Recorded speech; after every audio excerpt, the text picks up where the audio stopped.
Merci de votre présence. Ça fait plaisir de vous voir cet après-midi à la bibliothèque. Juste avant de nous présenter notre invité d'aujourd'hui, j'aimerais juste vous faire des petits rappels, des petites invitations pour des activités à venir dans le mois d'avril. Alors évidemment, le Salon du livre de Québec, il reste quelques places le samedi 12 avril. Donc, si vous êtes abonné à la bibliothèque, c'est une activité qui est réservée aux abonnés de la bibliothèque. C'est seulement 4 $ parce que l'autobus est payé par la bibliothèque. Et vous payez simplement votre entrée pour entrer au Salon du livre. C'est juste plus abonnés, hein? Ben oui.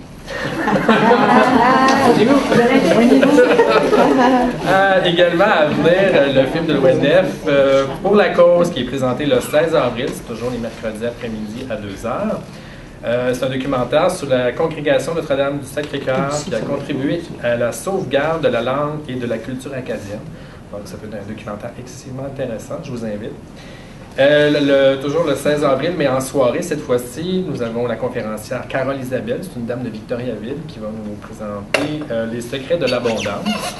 Alors ça aussi, fort intéressant. Et le 23 avril, notre dernier auteur de la saison, M. Michel Langlois, qui va venir nous parler de ses belles séries de livres. Alors notre invité d'aujourd'hui est une artiste multidisciplinaire. Au cours des années, elle a touché à la poésie, au roman jeunesse, à la peinture, à la poterie et même à l'humour. Alors aujourd'hui, elle vient nous parler de son rôle de romancière. Depuis 1991, elle a publié une cinquantaine d'ouvrages, quand même assez appréciables. Alors, auteur de la série La Couturière, de l'eau sur le papier et de son nouveau roman à Clinique Valrose, il me fait plaisir de vous présenter Mme Francine Allard. Merci, Stéphane.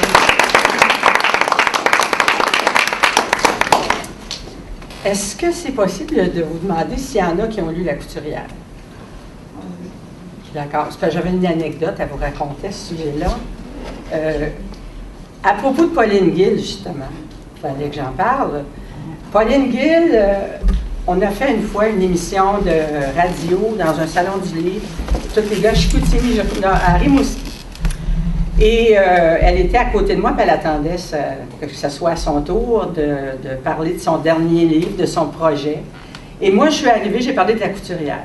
Et on a parlé au moins 10 minutes avec l'animatrice de La Couturière. Et pendant ce temps-là, ma Pauline, elle reconnaissait du monde, elle faisait des babayes à tout le monde, elle n'écoutait pas tellement ce que je disais. Et tout à coup, l'animatrice lui demande « Et vous, Madame Guil, avez-vous des projets? » Bien sûr, je suis en train d'écrire toute une série sur la couture. Et là, il n'y a pas de réaction, parce que moi, je viens d'en parler pendant au moins 10 minutes. Et puis là, ah bon, oui, oui, puis c'est pas un sujet qui a été abordé, jamais, hein? Et là, elle dit, ben, je pense bien d'être la première. Elle dit d'ailleurs, elle dit, je vais parler de Gaby Bernier. Gabrielle. Alors, moi, j'ai dit, tu vas parler de Gaby Bernier. Et elle me fait signe, je ne parle pas trop fort. Et alors, son livre est sorti, peut-être un an plus tard, Gaby. Je ne l'ai pas lu encore, mais je vais le lire certainement.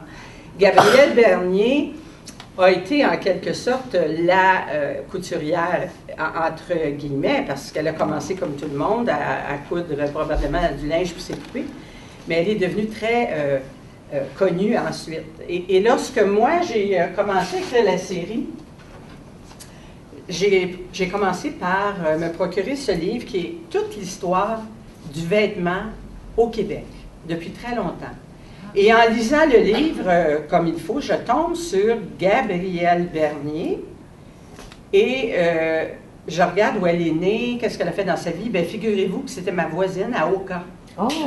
Elle avait ouvert un petit hôtel particulier et puis elle avait déjà pas mal terminé sa profession de couturière. Alors, je vous dirai par la suite, parce que vous savez, quand on fait des conférences, on essaie d'avoir de l'ordre pour ne pas mêler tout le monde. Je reviendrai sur la couturière tantôt. L'enfance. Parce que on n'écrit pas, je ne crois pas qu'on décide un jour de devenir écrivain. Moi, je pense qu'on l'est en soi. C'est-à-dire, on vient au monde avec les mots qui s'accumulent à l'intérieur au fil des années. Et moi, je suis née à une époque où on ne laissait pas parler les enfants, puis ça, d'après moi, on est pas mal tous, toutes et tous. Monsieur, bonjour. Nous sommes la plupart nés à un siècle où les enfants, tu laissais parler les adultes et tu ne parlais pas. Ce que je fais normalement pour parler de cet épisode-là, c'est de vous présenter un petit extrait, parce que je suis bien bonne pour lire, page 10, pour vous raconter un petit peu, très brièvement. C'est un livre que j'ai fait chez Victor Lévy-Beaulieu aux éditions Trois Pistoles.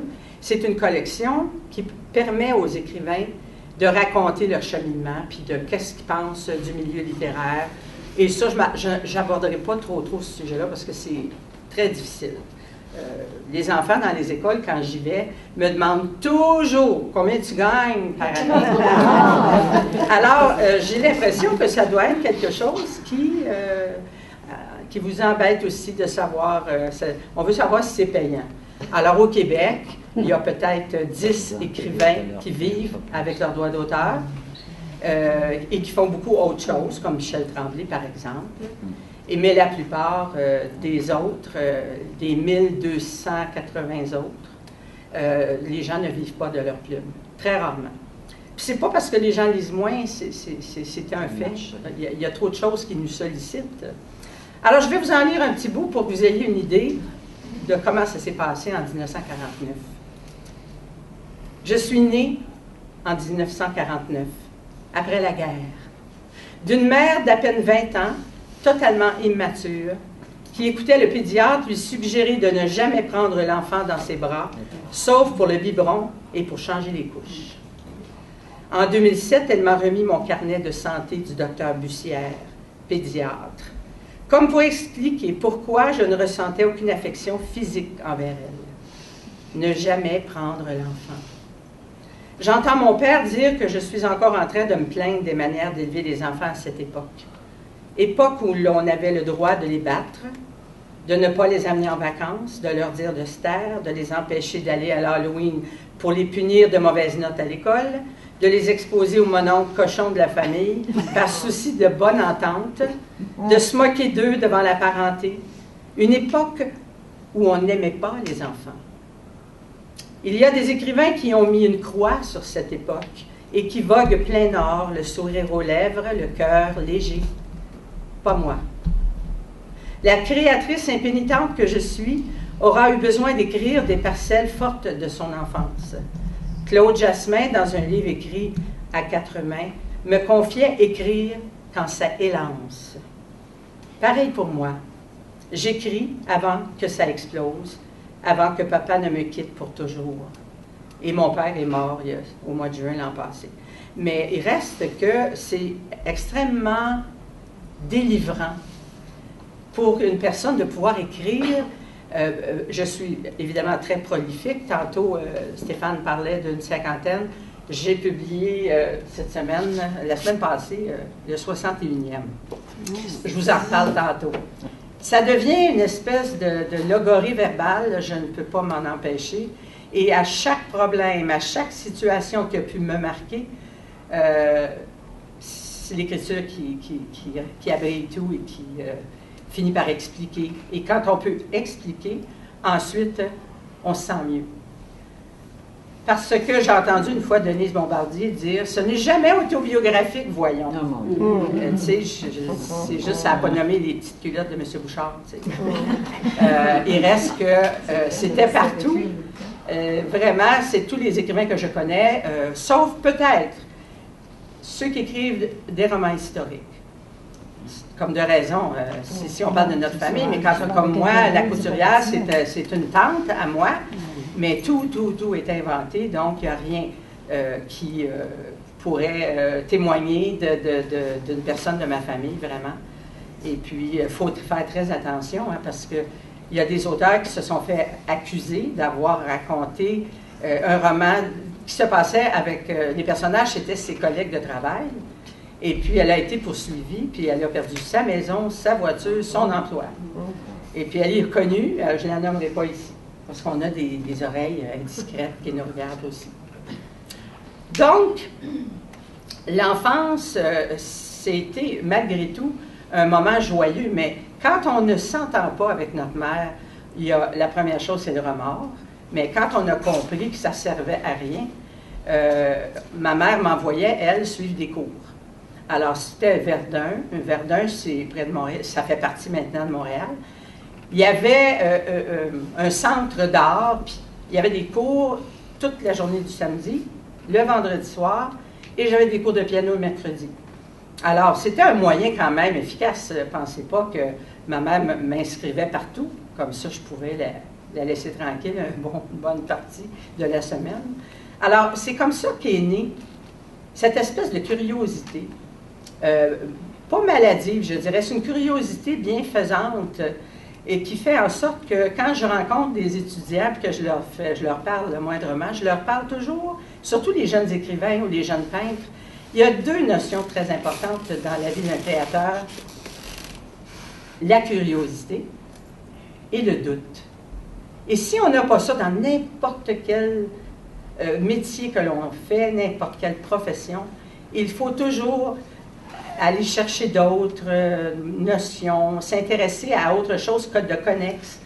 Et le doute, eh bien évidemment, c'est ce qui est le contraire de la prétention. Le doute permet toujours d'aller plus loin, de se demander, est-ce que j'ai fait assez? Je dois aller plus loin, constamment. Alors pour moi, ce sont les deux qualités les prépondérantes pour un écrivain surtout. L'autre chose, un écrivain doit aussi s'imprégner de la pensée de ses contemporains. On ne peut pas écrire si on n'a pas lu. Il faut d'abord lire pour écrire. Je ne parle pas de son journal personnel, là, mais je vous parle de livres potentiellement publiables. Il faut penser de s'inspirer. Et je pense que tous les grands cinéastes se sont inspirés des cinéastes avant eux, les danseurs, des grands danseurs étoiles. Et ça fait partie. Malheureusement, peut-être, c'est un défaut de beaucoup d'auteurs québécois. Je me suis longtemps,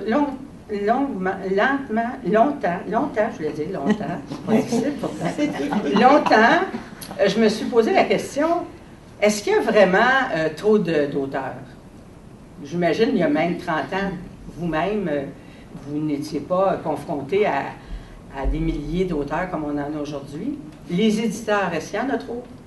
Il y a tellement de livres qu'on ne sait plus où les planquer. Et je me suis posé la question au point à devenir, si vous voulez, une défenseresse de ce milieu. Et j'ai créé à cette époque-là les États généraux de l'édition au Québec. En espérant le plus possible que ça ait lieu. Voyez-vous, j'en parle, mais je ne l'ai pas encore réalisé. J'ai compris aussi que beaucoup d'éditeurs sont aussi des auteurs.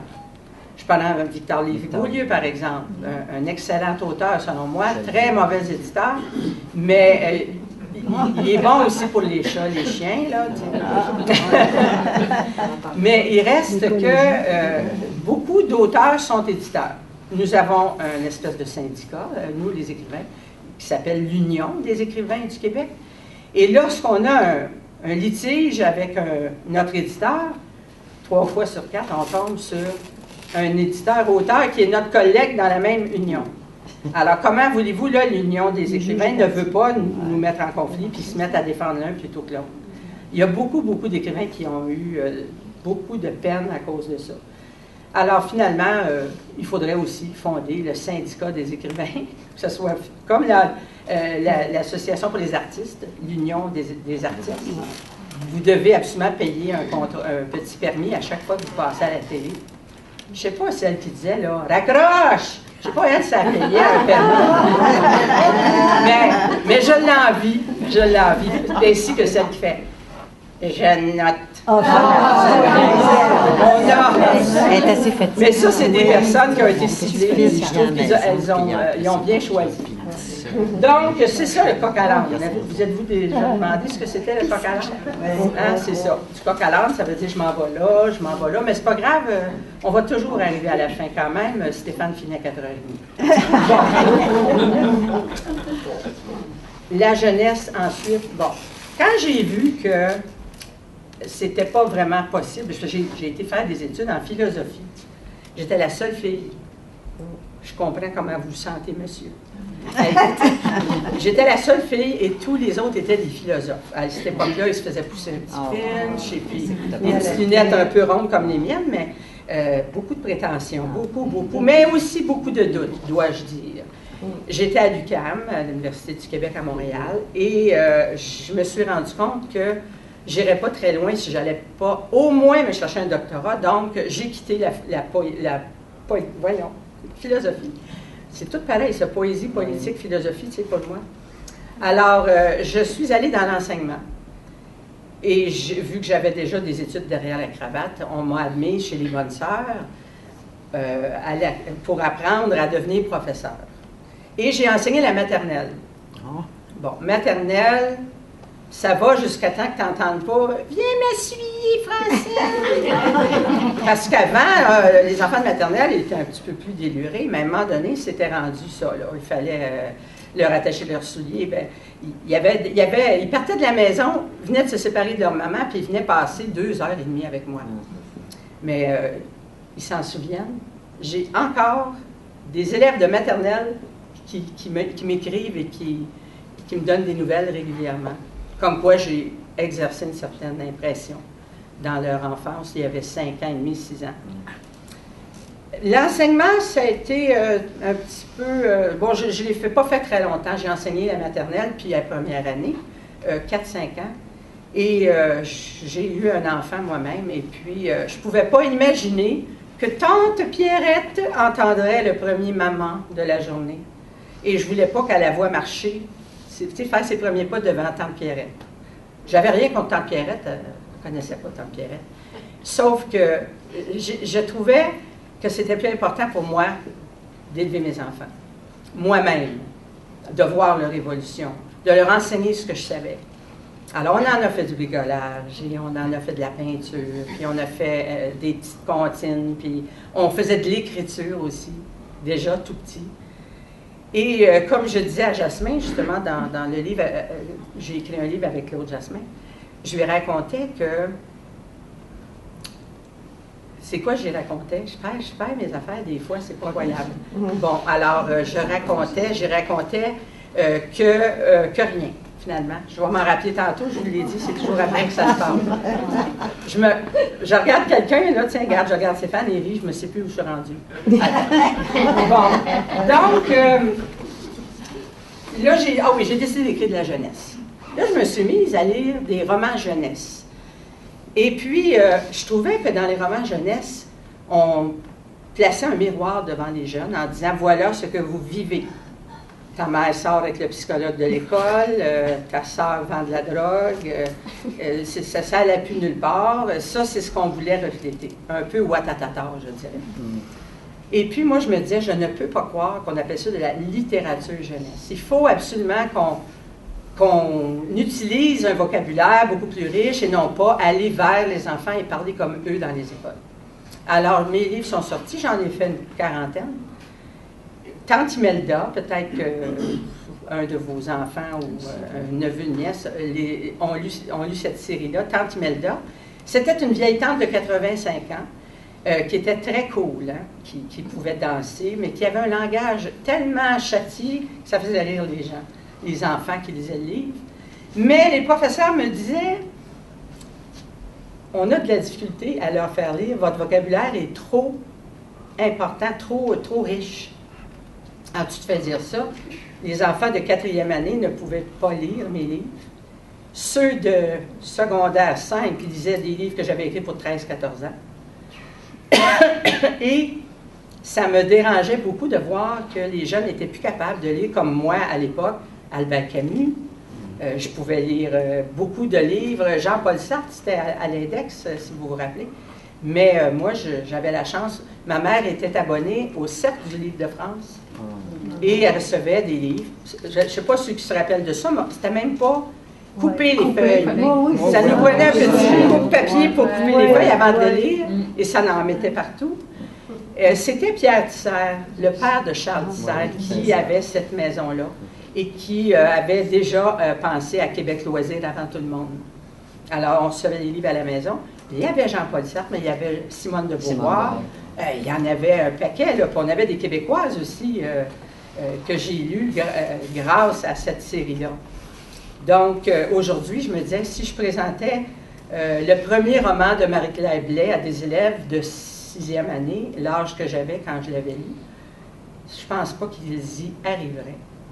Alors, il y a comme un relâchement au niveau du français, mais il y a un relâchement au niveau de l'intérêt pour la lecture. J'ai donné beaucoup de conférences aux enseignants, puis c'était, il y avait la phrase suivante, « La lecture ne doit pas être un devoir, mais un privilège. » Si on commençait déjà à la maternelle, au lieu de dire « T'as fini ton test de français? » Bien, va te prendre un livre, puis va lire. T'es chanceux, tu vas pas lire ton livre de bibliothèque. Mais c'était pas ça qui se passait. On les envoyait dessiner bobinette. Va colorier. Alors, ils allaient colorier, puis c'est tout ce qu'il y avait comme activité entre-temps. Donc, les enfants qui auraient pu bénéficier de plus d'informations pour ce qu'ils avaient besoin, ils ne l'avaient pas. Donc, j'ai dit aux enseignants, ça les a fâchés, les enseignants. Parce qu'ils se disaient, mais de quoi elle parle, là? C'est un privilège. Oui, c'est un privilège. Quand on pense à des enfants partout dans le monde qui n'ont pas de livres, ici, ils en ont tellement, puis les parents, on n'osait pas donner un livre à Noël ou à sa fête parce qu'on se disait, un livre à sa fête, il ne veut pas ça. Il va avoir une Barbie ou un camion, là. Alors, c'était difficile pour moi parce qu'en même temps que j'étais écrivain, et que j'aspirais à le devenir le plus possible, j'étais aussi très consciente des problèmes que les écrivains vivaient. Puis je me disais, moi, je peux me permettre. Je pouvais me le permettre parce que j'avais eu la brillante idée de dire oui à mon chum quand il m'a demandé de se marier avec moi et qui m'a dit surtout, je rentre en médecine. Alors quand j'ai vu ça, ben, j'ai dit, c'est une bonne idée, je pense qu'on va faire une bonne vie. Et ça m'a permis, après l'enseignement, de pouvoir écrire ce que je veux, dire ce que je veux, conscientiser les gens que je voulais, et je l'ai fait, je l'ai toujours fait. Cette liberté-là, elle paraît-il, dans mes livres. Il y a beaucoup d'humour, mais j'ai, comme la dernière série que je fais, et vous comprendrez maintenant pourquoi je le fais, la série Val-Rose, c'est ça qui est le dernier qui est sorti il y a à peu près un mois. Ça se passe dans une clinique médicale.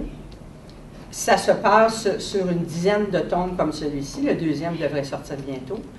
Et ça parle du système de santé vu de l'intérieur. Pas dans la bouche de M. Barrette, pas dans la bouche de M. Couillard, ni celle de M.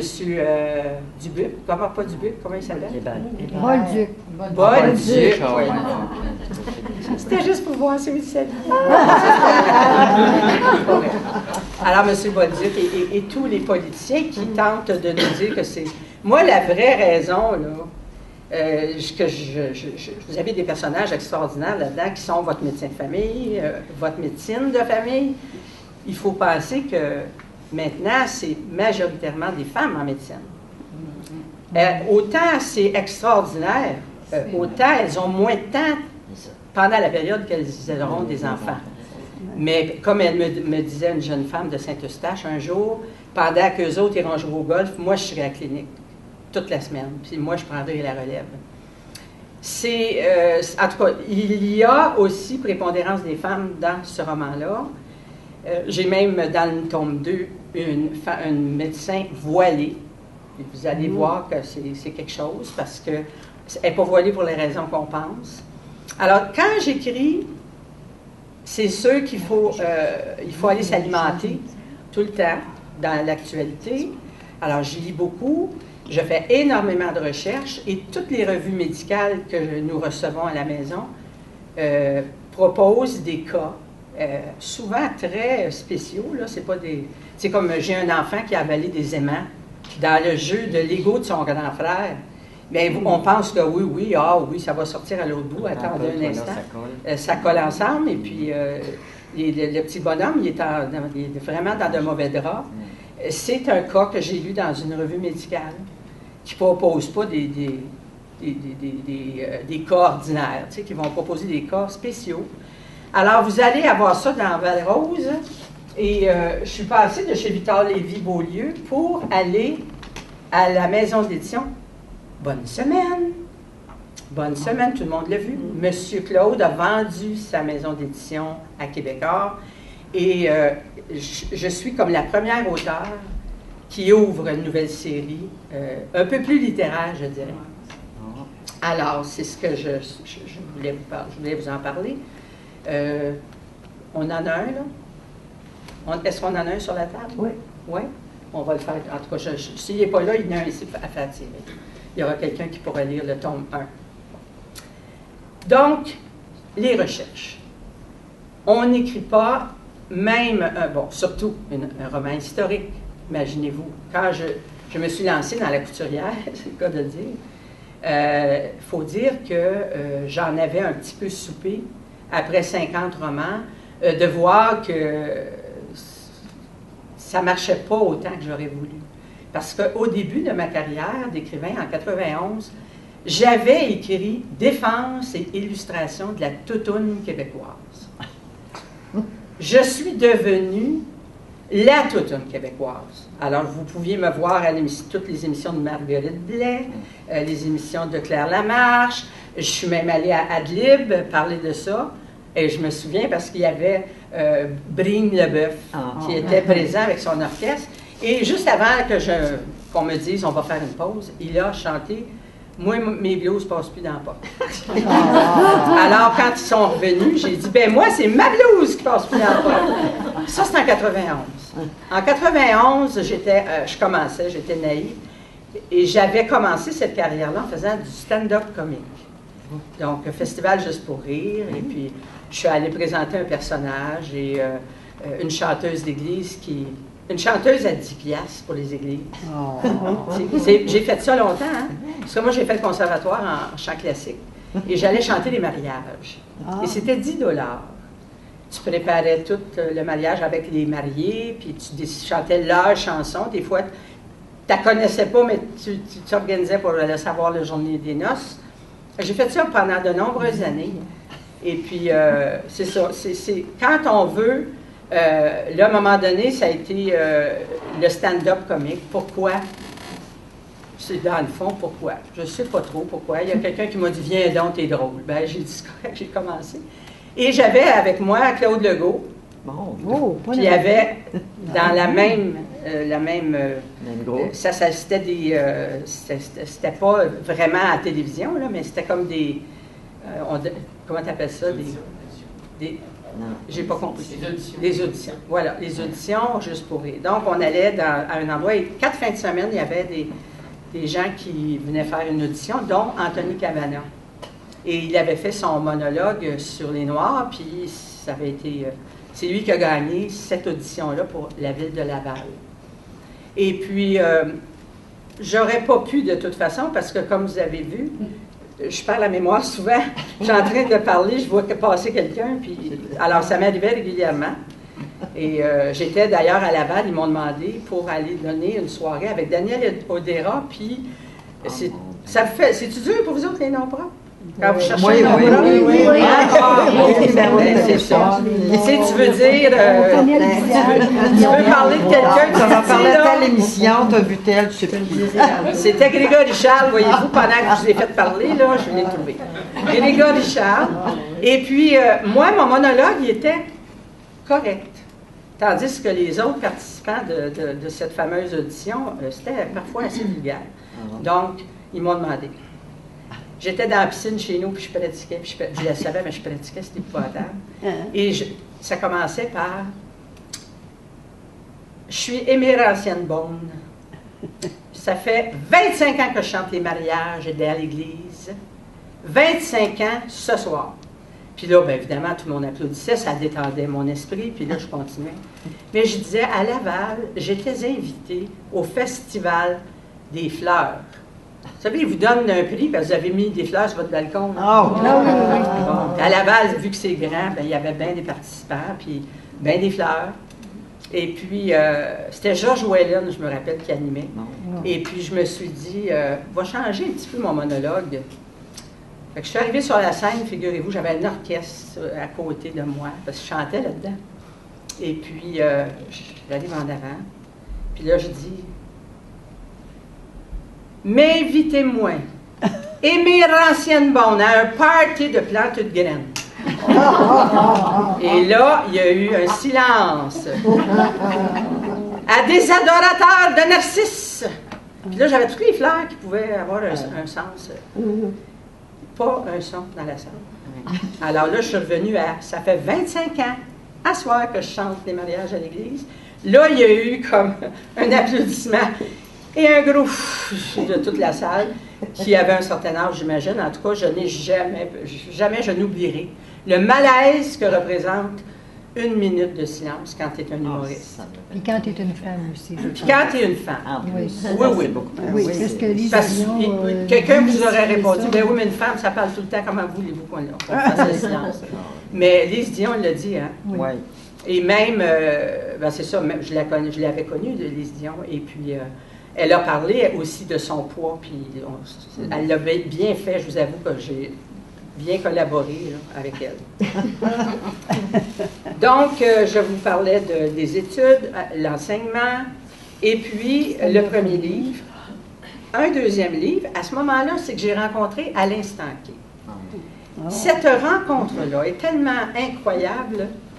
Alain Stanquet qui est juge dans un concours littéraire, pas n'importe où, hein, dans les centres de détention fédéraux.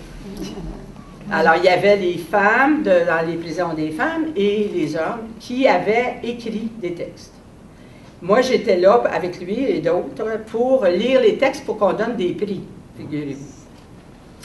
Les gens la profitaient, comme moi je fais avec l'écriture, je vous le disais tantôt, pour dédramatiser, démystifier le meurtre qu'ils avaient commis 10 ans auparavant. Et puis, quand on arrivait avec tous nos cahiers et nos sacs à main et tout ça, il fallait quasiment se déshabiller. Ils nous passaient un bâton un peu partout, on enlevait nos vêtements, les fausses dents, les faux cheveux, la perruque, tout. Non, mais vraiment, on était scrutés à la loupe. Et Alain Stanquet est là, et puis il a une espèce d'air bizarre à mon égard, et il ne me le dit pas tout de suite, mais il me dit qu'il m'a déjà vu quelque part. C'était justement lors d'un monologue que j'avais pu faire. Et puis là, il me dit, si vous voulez publier, je vous publie n'importe quand. Puis il était comme ça à l'instant. Écoutez, il a publié Kadhafi, puis il a publié Nixon, puis c'était quelqu'un qui avait du flair, dois-je dire, à mon avantage. Alors, moi, je lui dis juste, un de mes monologues que j'avais écrit, j'ai écrit quelque chose, la défense de la toutoune québécoise. Je la veux. Je le veux, je le veux, je le veux. Alors, il m'a appelé toutes les semaines jusqu'à temps que j'ai fini d'écrire un tout petit livre de 98 pages qui parlait de Dame Toutoune. Tu sais, c'est la Dame Toutoune, là, celle qui a beaucoup de classe et qui mange juste une salade quand elle va chez McDonald's parce qu'elle ne veut pas que le monde voit ce qu'elle a dans son assiette. Tu sais. Elle en met un petit peu dans son assiette pour aller au buffet, mais elle retourne 4 fois. Là. Alors, c'est un roman, c'est un livre, un essai, je dirais, et qui a fait vraiment beaucoup de chemin avec moi. Et après, j'ai dit, ben là, je ne peux pas rester, être la toutoune puis porter le flambeau comme ça toute ma vie. Alors, je me promettais, ben, tu vas perdre du poids maintenant que tu l'as dit. Alors, tu vas être comme si, là, tu te fais plein de temps. Et puis, à un moment donné, j'ai continué chez Alain à écrire des romans. Et après ça, j'ai changé. Je suis allée différentes. Et je vais vous dire pourquoi Alain Stanquet m'a remarqué. Parce que l'un des... Ben, c'était pas un monologue tellement comme une chronique drôle, que je voulais drôle, mais qui finalement ne l'est pas. Rappelez-vous, à l'époque de la compagnie Molson qui annonçait sa bière, puis il y avait une table avec la mère qui avec la dinde, qui met la dinde sur la table, tout le monde. C'était à l'époque où tes chums venaient t'aider à faire ta cabane de jardin. Tu sais, Salut les vrais, ça s'appelait. Et moi, j'avais regardé ça. Je vais vous le lire, vous permettez que je vous le lise? Oui. Vive les calembours à l'emporte-pièce. Vive les copains avec qui on s'amuse dans les bars. Vive le voyage à travers les époques de la 50. Vive le plaisir et l'amour.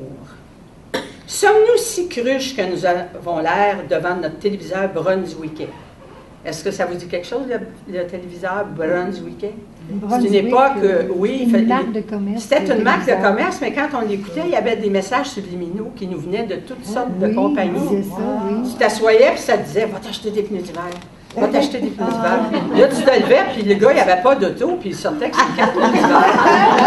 C'était effrayant, ça a été un scandale épouvantable. Donc, je dis, on a-tu l'air aussi cruche devant notre téléviseur brunswickais?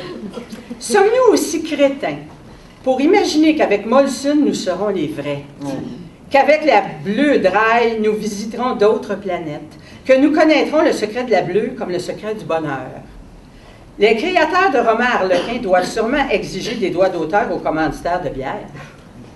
Et toujours pour se faire pardonner la petite phrase javelisante, la modération a bien meilleur. Messieurs les brasseurs, avec tout l'argent que vous brassez, on devrait vous obliger à parler juste, à nous les montrer, les vrais.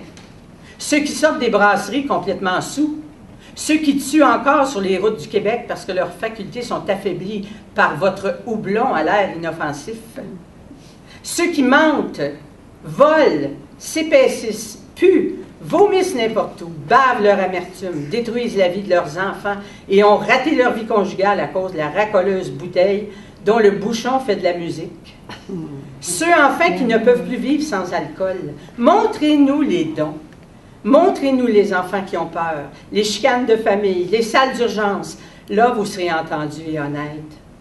Parce que le BCBG qui prend une petite bière en faisant le barbecue sur le patio, il n'a pas besoin de votre publicité. Les compagnies, les services de police et les multinationales dépensent des millions de dollars pour aider leurs employés à vaincre l'alcoolisme. Vous nous enterrez sous votre publicité. Vous êtes partout, à la télé, à la radio, dans les journaux, dans les festivals dont on nous inonde au Québec.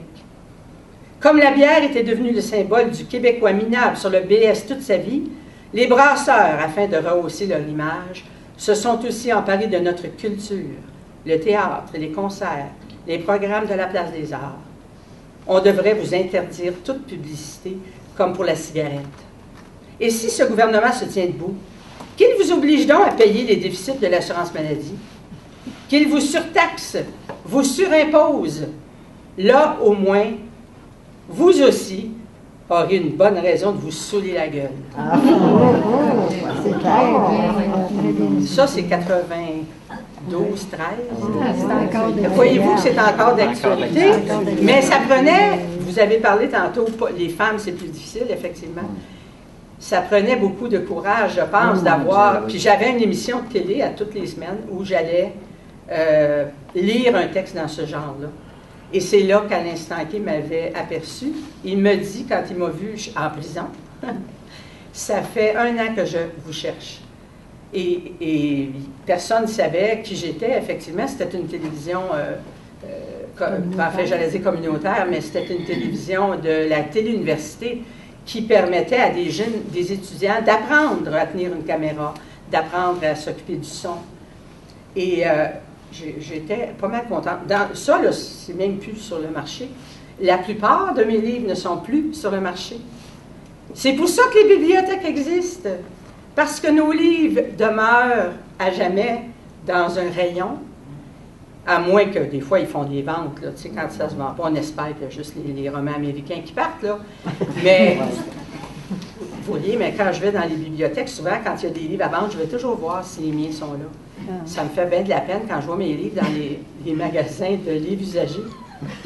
Mais des fois, on m'encourage en disant « Oui, mais c'est parce que tu en as beaucoup vendu, là, puis il y en a quelques-uns que les gens redonnent à vendre. » Donc, Alain Stanquet devient une espèce d'ange gardien pour moi. Il s'occupe beaucoup de moi. C'était un éditeur qui savait ce que c'était que faire la promotion d'un livre, par tous les moyens. Vous savez, les soupers à l'aveugle, là, dans le noir, c'est lui le premier qui a pensé à ça. Et tout le monde, il n'y a pas de lumière, puis tout le monde est à la noirceur, puis on mange à la noirceur. Et puis il avait fait ça pour l'accueil Bonneau, figurez-vous. C'était extraordinaire. À l'instant qu'il y a toujours des idées très, très originales. Alors, ça m'a permis à moi aussi d'aller à Adlib et de faire différentes émissions qui ont fait en sorte qu'on m'a connu, je dirais, à cette époque-là. C'est pas facile de continuer à être connu. Il faut faire des mauvais coups. J'ai pensé de battre mon mari un petit peu, mais je trouvais qu'il faisait trop pitié. Mais, vous savez, si vous regardez, par exemple, ceux qui réussissent, c'est souvent des humoristes. C'est des gens qui n'avaient pas prévu jamais d'être écrivains. Puis moi, ben, c'est comme si je vous disais tantôt, j'étais née avec ça. Le besoin de parler et l'entêtement des adultes de nous en empêcher. Toi, va jouer avec tes poupées. Va avec tes cousins dans la chambre. Là. Va faire ta... Bon, moi, je n'avais pas le droit d'écouter, puis j'avais le goût de parler. Je me mêlais des conflits entre les adultes.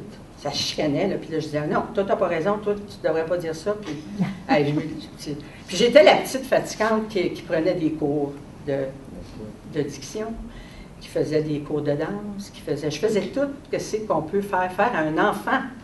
Donc, vas-y, va chanter ta petite chanson, là. Ne pleure, allez, vas-y chanter, là, pour grand-maman. Ma grand-mère, elle me payait pour chanter. 25 sous pour chanter et pour l'embrasser. Parce qu'elle ne portait pas ses dents, puis je n'aimais pas ça. C'était comme un escargot qui s'approchait de moi. J'ai toujours haï les escargots, d'ailleurs. Mais ma grand-mère me payait pour l'embrasser. Je dis, elle faisait ça. Donc, après la littérature, bon, j'ai fait de la politique, pas pour un parti en particulier, vraiment, pour une cause. Et puis, il y a eu en 1995 un référendum, saviez-vous ça? Chez Alain Stanquet, ils ont recruté 30 écrivains, 30 lettres pour un oui. Et ils nous ont demandé d'écrire à quelqu'un qu'on connaissait pour le convaincre de voter oui au référendum. Et puis, ils ont tous écrit à un grand-père, à un ami, un personnage public. Moi, je me suis écrit à moi-même. Lettre à moi-même, bourgeoise et ramollie. Et j'essayais de me donner des raisons pour voter oui à moi-même. Et puis, ça a fait le tour, pas mal. Puis, tantôt, vous pourrez voir, les prendre et les regarder, qui participait. C'est assez intéressant. L'écriture, c'était pas... Je veux dire, tu n'étais pas un écrivain au Québec si tu ne faisais pas de la poésie. Alors, ils se sont tous essayés, aussi bien Anne Hébert, Marcel Dubé. Ils écrivaient c'était un dramaturge, Marcel Dubé, il a publié de la poésie. C'était comme se considérer comme un écrivain, je ne sais pas, ça allait avec la poésie. Mais ça s'est, comme on dit, un peu morpionné. Parce que ça prend un certain bagage de vocabulaire, puis pour être capable d'être assez clair pour pas que le monde ronfle au milieu de ton poème.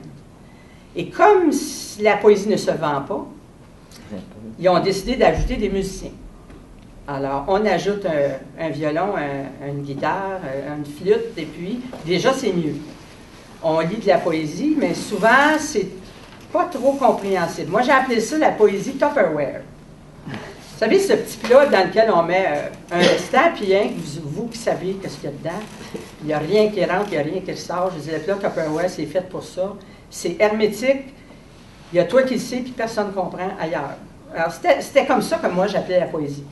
Actuelle, contemporaine, le slam. Et puis, je suis une ennemie jurée de la poésie que personne ne comprend. Alors, je me suis dit, pourquoi tu n'écris pas alors? C'était ça qui était l'idée. Je voulais devenir une vraie écrivaine. Alors, j'ai décidé d'écrire un recueil de poésie que j'ai publié chez Victor Lévy-Beaulieu, qui s'appelle « Au bout du quai ». Parce qu'un ami m'avait dit, quand on meurt, on reste au bout du quai et c'est les autres qui partent avec le bateau. Puis j'avais trouvé ça beau. Et c'est à l'époque où ma fille, qui a été un spermatozoïde à Cuba, et elle a eu un enfant. Ils font ça, les filles! Ils vont à Cuba, ils volent un spermatozoïde, ils s'en viennent ici. Des fois avec le père, mais pas tout le temps. Alors, j'ai vécu ça et j'ai décidé que je serais la gardienne de ma petite fille. Elle s'appelle Béatrice et son grand-père et moi, on l'a en fin de semaine encore. C'est devenu presque notre enfant, je dirais. Et on tient beaucoup à elle. Et j'ai écrit quelque chose sur elle qui va probablement vous toucher toutes si vous avez des petits-enfants. Béatrice. Nous avons accroché nos rêves et nos souvenirs et nos songes pour dispenser notre tendresse à ce petit bout de femme qui nous ressemble tant. Béatrice a arrimé son rire et son impatience à nos amours spontanés et n'arrête pas de nous rappeler nos angoisses de parents de jadis. Nous cesserons d'ignorer le vol des bernaches et la course du jeune cerf dans les bois derrière la maison et l'odeur persistante des coccinelles autour de la lampe. Nous n'oublierons jamais l'agitation de la neige qui tombe pour la première fois en automne, ni le sapin qui illumine les yeux de nos petites.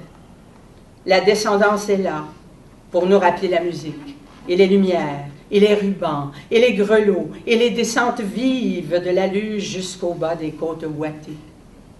Nos petites filles comblent nos trous de mémoire et forcent nos souvenirs comme les personnages d'avril sous la fenêtre. Je pense que c'est beau. Alors celui-là, là, si jamais vous le trouvez, là, si vous n'êtes pas familière ou familier avec... Il faut mettre ça au masculin maintenant quand il n'y en a qu'un. Il y en a deux. Alors, si vous n'êtes pas familier et familière avec la poésie, mais que ça vous tente de voir, c'est le genre de recueil qu'on lit à haute voix. C'est pour ça, moi, que je dis toujours, la meilleure place où le placer, là, c'est sur le bord du bain, à côté de la toilette. Parce que c'est là qu'on a le temps de lire. Alors, on en lit un. Vous pensez, je sais pas moi, comédien ou... Moi, les gens le lisent beaucoup. Ils se lisent ça entre eux, le mari lit à sa femme et versi-versa, c'est bien laid. C'est pas ça, hein? La vessi-versa. Ça doit être ça, la vessi-versa. Ah, mais écoute, j'ai pas fini parce que j'en ai une autre petite fille. Puis ça va être fâché que j'ai pas lu le sien. Il est pas long, hein, il est juste ici. Elle s'appelle Rosalie. Mon amour est grand, tu sais. Et les mots pour te le dire n'existent pas encore, puisque la rousse ne les a jamais inventés.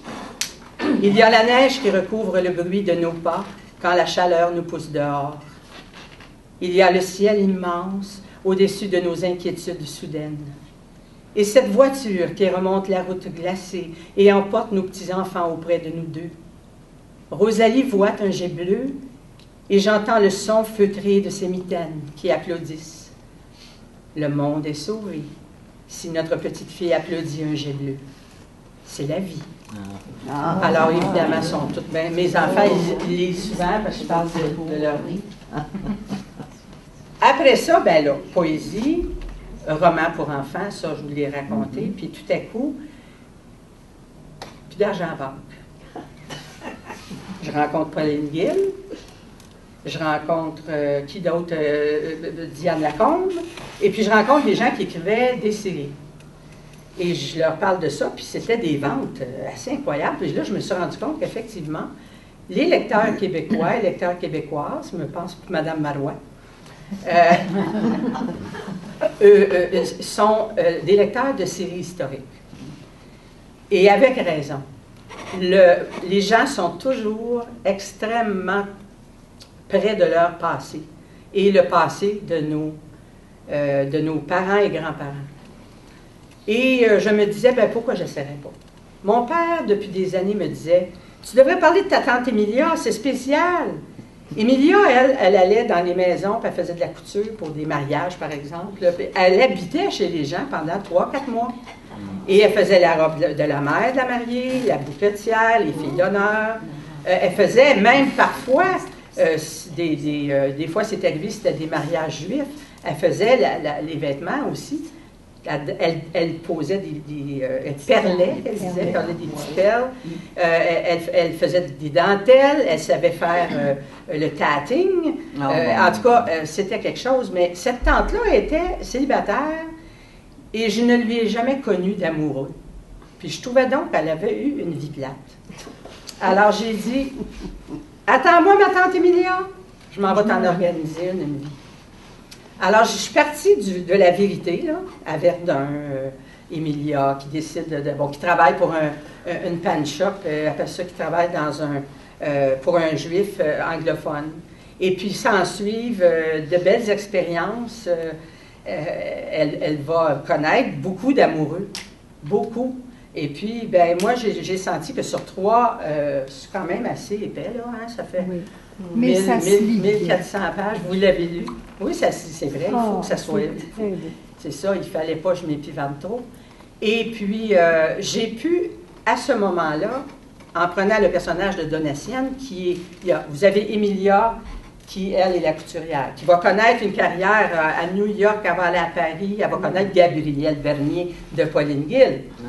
Et c'est là qu'était le problème, d'ailleurs, parce qu'on avait le même personnage, les deux. Et puis, tandis que Donatienne Crevier, qui était à l'époque une fille-mère, a eu son enfant, puis elle déménageait à Oka. Ça donne-tu bien? J'étais là que je restais. Alors, ça m'a permis d'aller à la Société d'histoire, aller ramasser tout ce que je pouvais. Et j'en ai fait une femme qui soignait avec les plantes. Mais je n'avais pas de connaissances tellement là-dedans. Donc, des livres, et des livres, et des livres. La pharmacopée amérindienne, tous les livres sur les médicaments offerts par les plantes.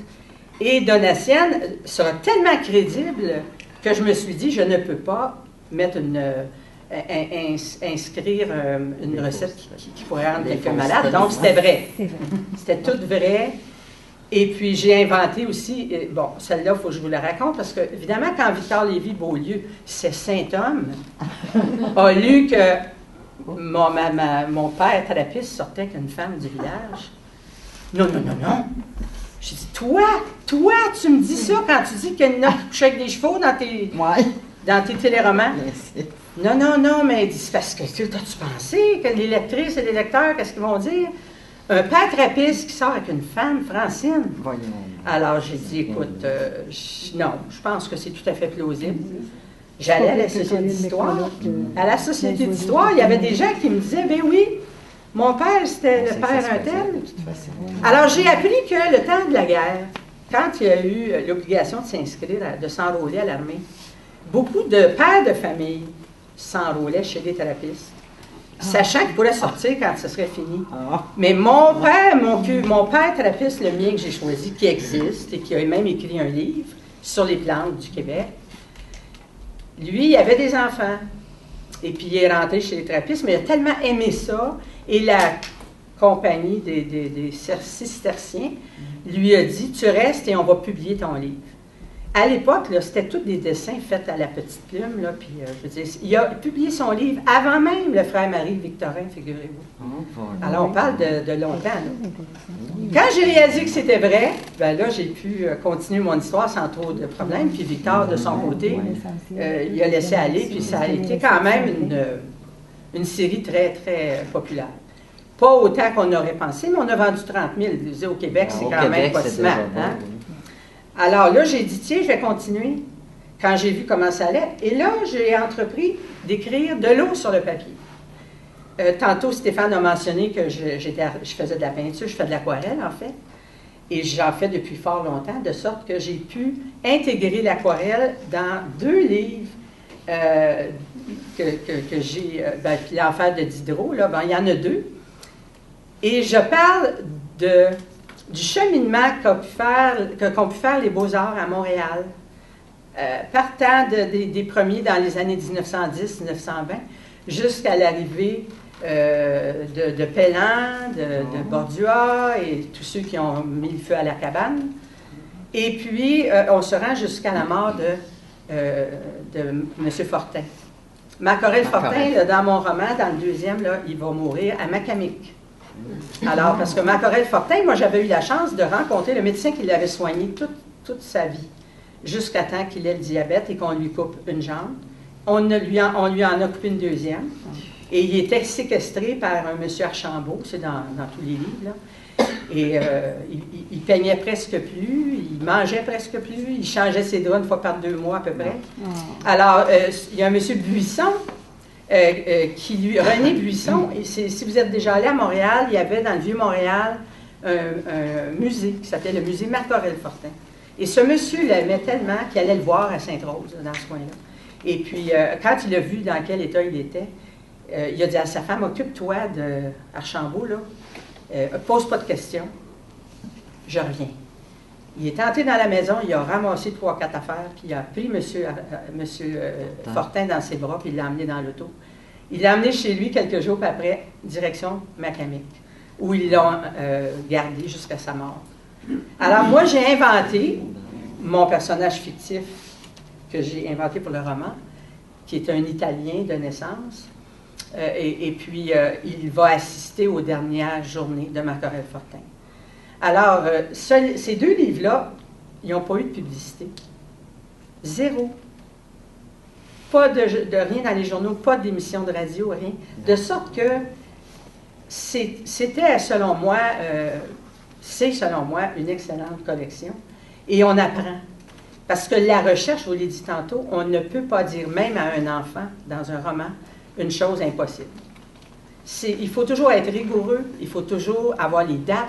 Alors, quand j'ai écrit de l'eau sur le papier, j'avais réussi à trouver même des cartons d'invitation à Montréal en 1939 d'un tel ou d'un tel, et j'avais l'adresse, j'avais le nom de la galerie, puis après ça, rien de plus extraordinaire que la patrie.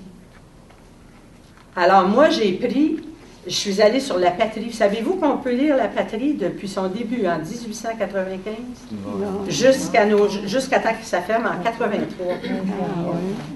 Chaque page, tout. Vous avez les comics, les petits dessins animés. Là. Vous avez qu'à aller sur l'ordinateur à la Banque des Archives nationales du Québec. On s'inscrit, c'est gratuit. Vous devez l'avoir peut-être. Avez-vous ça ici à la bibliothèque? Alors, on se branche, on va, et on regarde la date de notre anniversaire. Moi, j'ai eu un plaisir fou. Je faisais des premières pages. Mettons, votre fête, c'est le 4 mars, je ne sais pas moi, 1932. Alors, je sortais la patrie du 4 mars 1932. Qu'est-ce qu'il y avait? La journée de votre naissance. Alors, j'ai eu un plaisir, c'était un plaisir. Se lever le matin et avoir hâte d'aller ouvrir la patrie.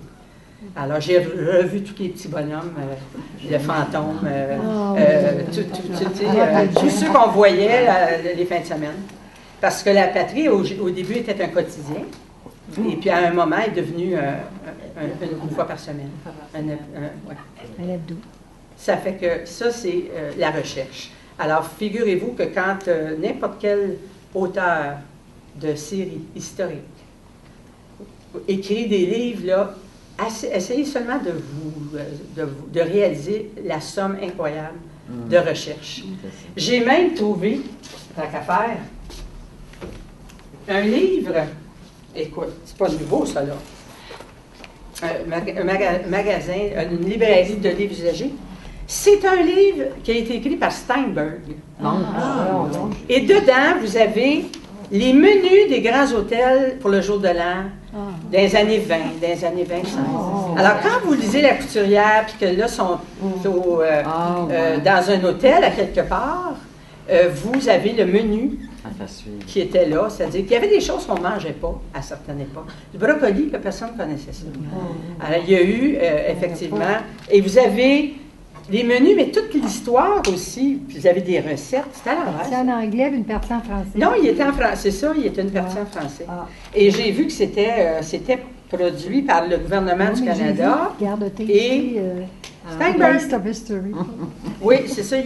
Moi, c'est anglais, mais c'est et c'est des livres de collection, ça. Alors, même quand vous lisez que Donatienne ou Emilia est au restaurant, dans un hôtel, avec son mari, et qu'elle mange ceci ou cela, bien, c'est la vérité. Ça ne peut pas être autre chose. C'était le menu, mettons, du jour de l'an de telle année. Tous les tissus. Quand on parle de tissus, là, il y a des tissus qu'il y avait dans le temps qu'on n'utilise plus maintenant. La peau de soie. Ah, de la peau de soie. Saviez-vous que ça s'appelait de la poult? de Oui, soie. mais on disait. On appelait ça de la peau de soie.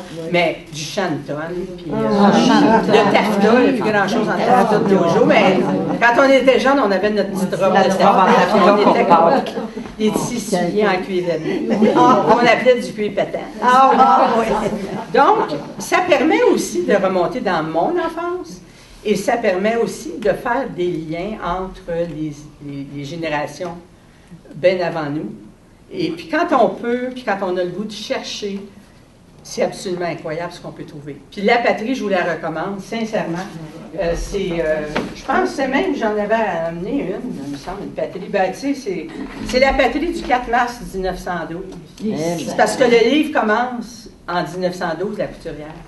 Alors ça, c'était la page. J'ai essayé de la faire plus grande. On ne peut pas lire ce qui est écrit. Mais il y avait beaucoup de choses à ce moment-là qui dérangeaient. C'était Gouin qui était là. Puis il y avait... il parle de signer quelque chose pour les tramways de Montréal. Alors c'était bien important, le transport en commun. Vous savez, ça change jamais les choses. Non. Non, parce que vous ne parlez pas du Titanic à un moment donné dans la couturière. Je l'ai non? peut-être juste mentionné. mais Mentionné, je pense que c'était la même année. je n'ai pas, oui, je pense que j'en parle, mais ça arrive des fois que pour présenter un sujet, c'est le personnage qui lit le journal et qui dit à sa femme, écoute donc ça, là. Il y a différentes façons de faire entrer les gens dans une actualité de l'époque. Soit que je cite, ou c'est la personne qui lit le journal. Alors, vous avez beaucoup d'informations dans la couturière. Et il y a aussi la médecine, je vous disais tantôt. La médecine, je la malmène en quelque sorte. C'est-à-dire que comme Donatienne devient une femme médecin à sa manière, elle est poursuivie par les vrais médecins. Sûrement. Tu sais, ils l'emmènent devant le collège et puis ils ne veulent pas qu'elle pratique parce qu'elle a fait des erreurs, mais ce n'est pas de sa faute à elle, c'est le diagnostic du médecin précédent. Mais j'y vais à fond de train. J'ai une charge absolument incroyable contre la médecine traditionnelle. Que d'un autre côté, je vais plutôt encenser dans Val-Rose. Et puis, j'ai remarqué beaucoup aussi en faisant le tour, quand je prépare des conférences, tu sais, je me remets dedans, puis Crevier, ça revient souvent. Donatienne, Crevier, puis je ne connais pas un Crevier. J'en connais pas de Crevier, c'est-tu bizarre? Il y a beaucoup de choses qui se ressemblent. Et c'est ça. C'est sûr qu'après, je ne sais pas combien de milliers de pages, là, si vous calculez que j'en ai 60 à minimum 100 pages, c'est qu'on se rend compte on pense toujours qu'on n'a plus rien à dire. Et là, on se dit, lorsque le livre sort en librairie, maintenant, qu'est-ce que je vais faire? Mais ça revient constamment, comme un sous-sol qui déborde. C'est comme, il y a une idée qui surgit. Là, cette semaine, j'ai écrit un roman, pensé à une série pour les enfants, dans des mines, un cimetière, avec des fantômes qui vont apparaître. Puis c'est tous des jeunes qui sont envoyés là avec leurs parents. Leur père est mineur, puis les jeunes, il faut bien qu'ils trouvent quelque chose à faire. Donc, ils vont faire une espèce de brigade Hercule Poirot. Ils vont chercher. Comment c'est arrivé l'histoire du fantôme, etc. Un autre tantôt, j'ai eu hier une demande du lundi. La revue le lundi, c'est juste en juin, mais vous allez vous en rappeler encore en juin. Oui. Messieurs et mesdames. Donc, il y aura une nouvelle qui paraîtra un tiers. Une fois par semaine. Combien de fois ça sort?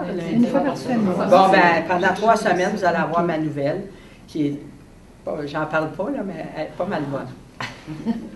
Alors, là, j'aimerais, je pense, je vais passer pas mal à travers tout, mais j'aimerais ça que vous ayez des questions. Les choses que vous avez le goût de demander, là, vous vous dites, Moi, personne j'en vous ai écoute, là. Oui. Ton personnage de couturière, là, c'était pas mal intéressant, mais moi, Donatienne, là, je l'ai adoré. Tout le monde me dit ça. Puis, la guerre des années 40, on l'a entendu parler et reparler de 50 façons différentes. Mais qu'est-ce que tu abordes dans l'histoire de Donatienne? Je ne l'avais jamais entendu parler. Ça m'a pris beaucoup, ça. C'est comme peut-être l'intérieur, plus près encore des gens. Où tu t'es guidé pour écrire tout ça? Ben, Tu as entendu parler ou... Oui, parce que je n'étais pas tout à fait là encore, mais, Ouais, c'est mais ça. moi, justement parce que vous dites que tout le monde en a parlé beaucoup, Ouais, j'ai tu sais, lu on a beaucoup plusieurs là-dessus. romans. Mon mari, il fait une collection de livres sur la Deuxième Guerre mondiale. Oh. J'ai pu me renseigner beaucoup, mais je ne crois pas qu'il fallait avoir vécu quoi que ce soit de cette guerre-là pour l'aborder de la manière que je l'ai abordée. C'est dans le sens que c'était proche, là, c'était les amours, tu sais, l'amour des gens qui travaillaient ensemble. Vous n'avez pas eu de... Il n'y a rien qui se passait dans les tranchées, là. Non. Vous n'avez pas eu Non plus. des femmes qui ont perdu un an. Ben, vous avez, oui, vous avez le frère voyons, pas Imelda, mais Emilia. Emilia. J'ai tellement de personnages là, Oui, dans la oui, tête, ça, c'est oui. incroyable. Emilia, c'en est une. Imelda, c'en est une autre. Alors, c'est sûr que tout est abordé. Des fois, on l'aborde de la manière qu'on aurait aimé que ça se passe. Les petits détails comme le chien, qu'est-ce que le chien trouve après tellement d'années, là? Je ne vais pas donner le punch, parce que je voudrais que les gens le lisent. Puis là, vous me Te dites ça, puis ça me dit rappelles-tu? rien. Non! Ça me dit rien. Ben, je te le dirai tantôt. Le chien qui cherche quelque chose qui trouve. Oui! À la campagne, là, Ah, chez oui, Donatienne. chez Donatienne. Oui. Wow.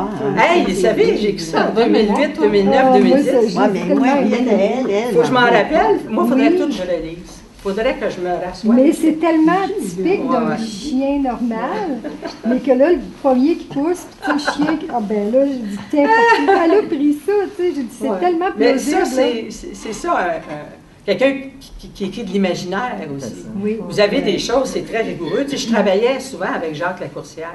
Oui. Parce qu'il y a des choses que je ne pouvais pas nommer ou expliquer si ce n'était pas contre-vérifié par un historien.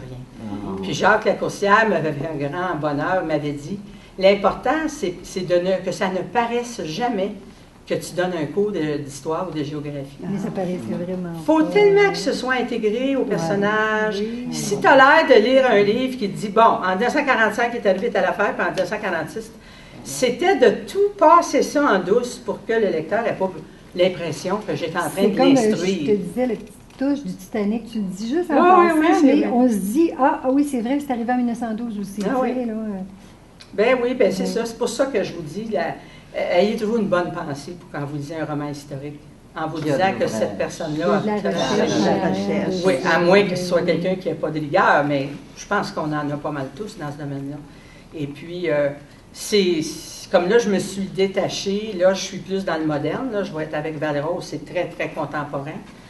Et j'ai évidemment la matière première tout près de moi. Ça fait 40 ans que mon mari est médecin. Et puis 40 ans qu'il est médecin, 42 qu'on est ensemble. Et puis comme j'y avais payé ses études de médecine, ben j'ai dit tu vas me donner toute l'information que j'ai besoin. Mais Comme on se parle beaucoup de ça. ce que vous écrivez dans le moment, là, vous parlez de Malraux, est-ce que c'est historique ou bien est-ce que c'est roman? Non, ou- c'est maintenant, c'est vraiment une clinique médicale qui mettons, OK. qui aurait été ouverte dans le tome 1, il y a, mettons, 4 ans et demi, 5 ans. Là. Puis dans le troisième, ils ont 5 ans déjà. Mais c'est plus... j'ai l'impression, des fois, de faire œuvre d'analyste, si vous voulez. Ah, C'est-à-dire ouais. que dans le Val-Rose, il y a aussi les patients utilisateurs qui vont prendre conscience, des fois, qu'on y va peut-être trop vite.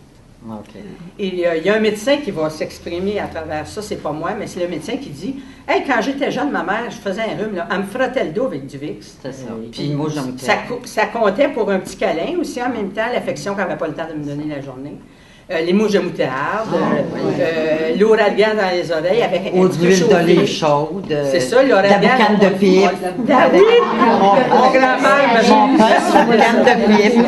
Alors, ça On n'allait touche tout le jamais monde. chez le médecin pour des étudiants. On n'allait pas chez le médecin pour un bouton. Si elle avait la voisine te disait, ouais, mais je pense qu'il a attrapé la rougeole, là. Parce que son petit gars l'avait, puis que les voisines, dans le temps, on était toutes de part et d'autre d'une ruelle, à quelque part, dans les milieux urbains. Et puis, on connaissait tout le monde. Puis, quand tu lavais ta galerie, que ton reste de ton eau de lavage avec de l'eau de javel, là, ma mère, elle lavait sa galerie. Et puis, ça se criait bord en bord des cordes à linge, tout le monde. Puis, j'en ai écrit un, mais je ne sais pas si vous le trouveriez ici. Ça s'appelait Baby Boom Blues. Et ça raconte toute cette partie-là de l'enfance, là, où les femmes étaient à la maison et qu'il y avait une espèce de système de voisines qui pouvaient aussi bien dire « J'ai vu ton mari rentrer à minuit et demi. » Il a dit « As-tu mal aux jambes? Mon Dieu, qu'il a besoin de monter les marches. » Et ça me rappelle que... Dominique Michel. Sur les balcons. Est-ce qu'il y a d'autres questions? Je pense à Moi, j'en aurais une. Pourquoi tu sais déjà que tu vas avoir 10 tomes dans ta... Moi, je trouve ça, je te dis, je trouve ça beaucoup avant de savoir la fin d'une histoire. Là. Vous avez bien raison. Finalement, je vais arrêter tout de suite. Là. Non, c'est une entente que j'ai avec l'éditeur. Si ça ne marche pas, on est libre tous les deux d'arrêter. Tu sais, ils ne m'ont pas fait un contrat de 10 tomes. Ils m'ont fait un contrat, c'est un après l'autre. Et si on voit que ça ne plaît pas, jusqu'ici, je crois que ça plaît bien, que ça se vend bien. Je serai au Salon du Livre de Québec jeudi, vendredi, samedi. Vous regardez le petit catalogue, viendrez me voir. Et puis, là, je vais être avec les CADP, je crois. En tout cas, vous allez avoir un cahier dans lequel vous allez me trouver avec les chemins. Mais vous avez l'air d'avoir touché à tout, la poésie, l'histoire, la peinture. Tout là. Bon, qu'est-ce que vous préférez vous-même? Qu'est-ce que je préfère? Pourquoi? Ben, je pense, je pourrais pas dire. Il y a des temps pour tout. Il y a une journée, une semaine, un mois dans une vie, bon, c'est la peinture. Je me suis fait construire un atelier de peinture et puis je fais de l'aquarelle. Donc, j'en fais quelques-unes. Bon, après ça, je vais tricoter.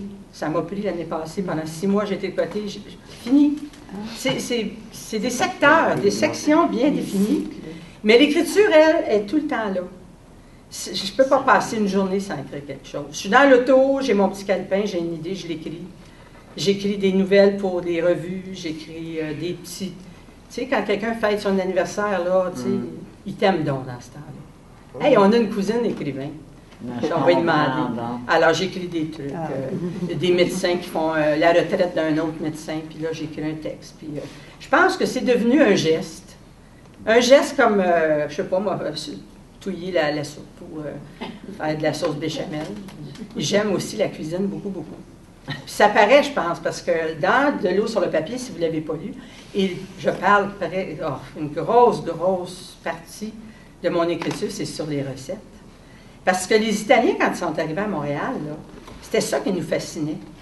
C'était les wops, mais les wops, il y avait des Moses de beaux piments dans leur jardin. Puis on avait un ami wop, c'était notre ami, c'était notre Italien. Papa, il avait son italien. Oui. Puis là, son italien était smart. Les autres s'en foutaient, mais lui, c'était son italien. On pourrait lire ça dans Fiori. Serge Fiori parle de ça. Ah bon, il parle de ça, oui. Oui. Ben oui. C'était Maurice Richard qui avait son WAP, comment tu dis ça? Son WAP. Son WAP. Ouais, c'était le père de Serge Fiori qui était le WAP, tu vois. C'est ça, ils nous ont appris à manger. Ils ont mis la tomate sur le menu du jour. Puis, la pizza, le ils parlaient français plus. Ils parlaient plus français, mettons, que les Allemands. Là. Alors, c'est pour ça que, et quand ils étaient à Montréal, dans la couturière, on en parle aussi, la guerre, à un moment donné, l'Italie n'était pas avec nous autres. Là. Non. Et puis les Italiens, je te dis qu'ils se tenaient les oreilles molles à cette époque-là, à Montréal, surtout dans le quartier italien. Alors, c'est tout ça, c'est comme... Je sais pas, c'est comme demander à un skieur de vitesse, je sais pas, ou à luge ou n'importe quoi, là, pourquoi il fait ça, et comment il le fait si bien. C'est qu'il vient un temps où les gestes sont intégrés dans ton corps. Écrire, il ne faut pas voir Francine en train de prendre un crayon, bien souvent c'est à l'ordi, mais je dirais que c'est peut-être moitié-moitié. Parce que quand je pars en vacances ou n'importe où, je m'apporte des cahiers Canada. Il n'y a pas des cahiers Québec, que voulez-vous. Canada. Parce que ces cahiers-là, d'abord, ils ont 3 trous pour les mettre dans un cartable. Et en plus, ils se plient en 4. Alors, tu mets ça dans ton sac à main, puis tu ressors ton cahier, puis là, tu reviens à la maison, et là, j'écris à l'ordinateur en corrigeant la première fois, en ajoutant, en retirant, et tout ça. Fait que c'est comme un brouillon. Et puis, c'est quelque chose que je fais tellement naturellement que quand quelqu'un me parle de la page blanche, je vois sur Facebook, là, un paquet de monde, là, oh mon Dieu, je ne sais pas ce qui se passe. Mon Dieu, Seigneur, j'ai jamais connu ça de ma vie. Jamais. Même pas dire, là, je n'ai 300 pages, il faut que j'en fasse 500 pour la semaine prochaine. Ça roule. Puis, ça donne que c'est un geste qui est en moi. Les mots, maintenant, sortent facilement. Tu sais. Au début, tu te fais corriger beaucoup, puis tu te dis, ah non, je peux pas dire ça, vers-ci, versa. Mais après, tu as une confiance qui entre et puis qui te permet de choisir des... Ça vient tout seul, les mots. Et puis aussi, je lis le dictionnaire. J'ai toujours lu le dictionnaire. J'ai des fiches et j'ouvre une page, n'importe où. Je lis tous les mots puis je dis « Oh, ça serait beau. » J'avais trouvé « effondrille ». Tu sais, des effondrilles, là, moi, je ne savais pas c'était quoi, moi, là. C'est quand vous pilez patate avec votre malaxeur dans votre chaudron. Vous n'avez pas remarqué qu'au bout d'un certain temps, il est tout griffonné dans le fond? C'est qu'il y a eu des effondrilles qui ont quitté le chaudron pour s'en aller dans vos patates. Alors, il dit, mais ne Faites pas ça. passez pas votre malaxeur en métal dans votre chaudron. Vous les ôtez, vous les mettez dans un plat de plastique. Non, mais tu sais, c'est ça, ça a tellement l'air de rien, mais c'est des choses. Le vocabulaire effondré, on peut le prendre à un autre sens, les effondrilles de ton amour. Tu sais, le chaudron, le granit, là, tu vois qu'il y a une écale de partie, tu sais pas ce qu'elle est partie. Ah! Ça, c'est comme les chaussettes quand tu perds de la sécheuse, hein? Je l'ai compris une fois quand je suis allée à mes cours, puis que la gardienne a crié « Madame alors! » J'étais loin, là, j'avais un grand terrain. Et puis j'ai dit « Qu'est-ce qu'il y a? » Elle dit « Vos culottes sont collées dans votre dos! » C'était sorti de la sécheuse, je me suis habillée. Ben là, j'ai compris où allaient les bas. C'était pas le grand trou noir. C'est que vous l'avez collé en dessous de quelque chose et vous le perdez sur la rue. De sorte que vous marchez sur Sainte-Catherine à Montréal, tous les roues, voyez un chausson par terre. Qu'est-ce qu'il fait là, lui? Non, mais c'est important dans la vie de savoir où vont les chaussettes. Pas se faire accuser tout le temps de ne pas les avoir mis ensemble puis de les avoir perdus. Toute ma vie de femme, je me suis fait chicaner parce que les bas partaient à l'aventure. Mais quand on sait que ils étaient collés derrière. Même là, des fois, tu te fous, là, peut-être que... Stéphane, ça vous est arrivé, je suis sûre. Regarde, Stéphane. Moi, j'ai toujours pensé qu'il y avait un manchot qui restait chez nous et que je ne le voyais pas. OK, ça se peut. Je te disais, lui rien. Il a l'air d'un bon gars. Est-ce que vous avez d'autres questions? Vous avez parlé de Claude Jasmin tantôt. Oui. Vous avez votre idée, mais vous retrouvez son anecdote de Claude Jasmin? Moi, c'est pas vrai. Qu'est-ce que c'était, donc? Non, je ne l'ai pas retrouvé. Là, vous me dites ça de même, là. J'ai pas eu le temps d'y penser. Claude Jasmin. Bien, en tout cas, on a écrit un livre ensemble. Quelque chose ensemble? On l'a écrit. Le livre s'appelle « Interdit d'ennuyer ». Et c'est un livre qui raconte un peu nos perceptions du milieu littéraire actuel. Et on l'a écrit au moment où Pierre Bourgault venait de mourir. Et lui, il l'avait rencontré pas longtemps après. Mais on a parlé de la famille, on a parlé de sa famille. Et lui disait, là, l'anecdote, c'est que pour lui, il faut toujours qu'un romancier parle de lui-même. Parce que si vous lisez Claude Jasmin, de son premier livre, aller jusqu'au dernier, qui est la fille Anita, la fille numérotée, qui est très bon, son roman, on le reconnaît, on sait toute sa vie. Moi, je pourrais écrire sa biographie demain, là, je pourrais faire 500 pages sans même aller le questionner. Il disait que c'était comme ça pour Camus, c'était comme ça pour beaucoup d'écrivains, qui racontent, dans le fond, ce qu'ils vivent et ce qu'ils ont vécu, leur jeunesse, leurs amours, et puis finalement, alors lui, c'était ça. Fait qu'il déteste les romans historiques, pas besoin de vous dire, et puis il déteste aussi les romans genre publiés chez La Semaine, parce qu'il m'a dit que j'étais maintenant rendue une vendeuse, une petite vendeuse de romans harlequins. Mais non, mais il est fin, il est fin. Il est fin pareil, il ne l'aimait point pour un si petit détail. C'est le quart, le centième de ce qu'il m'a dit jeudi. Alors, Jasmin, c'est quelqu'un C'est quelqu'un de franc et de drôle. qui est franc et dit. Je l'ai vu, moi, dans un salon du livre, dire Direct. au micro qu'il ne croyait pas en ça, le salon du livre. Oh, Il dit, vous avez le festival de jazz à Montréal, là. Dites-moi combien de personnes sont là, achètent un disque de jazz dans l'année. Il dit, c'est comme là, c'est l'atmosphère et c'est fini. Après ça, tu n'en écoutes plus. Puis il dit, le salon du livre, c'est ça. Le monde vient ici, achète un livre ou deux, rencontre les auteurs, ou bien il demande sont où les toilettes. C'est souvent plus ça à moi qui m'arrive. Avez-vous des toilettes? Sont-tu loin? Ou les petits-enfants voleurs. Je les appelle les chapardeurs de signets. Les oui, enfants oui, qui viennent oui. te voler tes signets, Oui. puis ils ne te parlent même pas. C'est ça. Et puis moi, ben, j'ai une bonne technique. Je leur dis, regarde, tu veux un signet? Ben, j'ouvre une page de mon livre, lis ça à tes amis, là, puis je vais écrire à ce monsieur-là, puis après ça, ça va être ton tour. À le petit gars, il rouvre mon livre, puis il se met devant ses amis, puis là, il se met à lire. Oh, ben, c'est Puis après, bien. parce que moi, je me dis, tu n'auras pas un signet si tu ne t'intéresses pas, au moins, à la personne qui est au bout du bras qui te l'a. Oui, oui, Alors, vous savez, faire de... Peut-être c'est un défaut, dans le fond, faire de l'éducation. Mais moi, j'essaie d'en faire avec les patients. là, C'est dans rendu qu'il y a de la Balrose. publicité pour que le monde lise à la télévision. Ouais, mais les gens, ils aiment bien ça, se faire compter des menteries. Tu sais, tu vois le Si. père avec son enfant qui... Ah oui, Oui. Oui. Tu dis, voyons. C'est pas normal que les enfants ne lisent pas autant Non. qu'on Par contre, aimerait. je trouve parce que c'est un geste que si on a fait avec notre enfant étant jeune, bien moi j'ai des enfants aujourd'hui de 50 ans qui lisent. Oui, mais vous avez tout à fait la recette. Oui, je pense La que recette oui. pour faire lire les... Premièrement, la lecture, c'est ce qui fait qu'on a un bon français et qu'on écrit bien. On photographie des mots. Oui. La preuve, c'est si vous écrivez pomme, P-O-M-E, vous la regardez, vous dites, c'est pas de même, ça s'écrit. Vous l'écrivez à côté avec deux M, Oui, puis vous dites, ah, exactement. c'est comme ça, ça Ouais. s'écrit.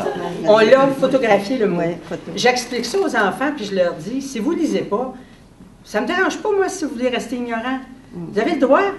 Mais c'est tout là qu'on va chercher. Même sur votre dentifrice, c'est expliqué. Regardez sur votre boîte de dentifrice. Tu sais, mouillez la brosse à dents.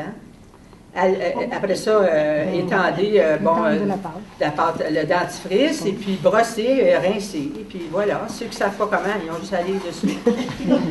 Mais c'est comme ça surtout. Et un bébé d'1 an est capable de lire déjà. Là. Il va voir l'annonce de McDonald's, laissez-moi vous dire, il va vouloir y aller. Ils savent tous les sigles.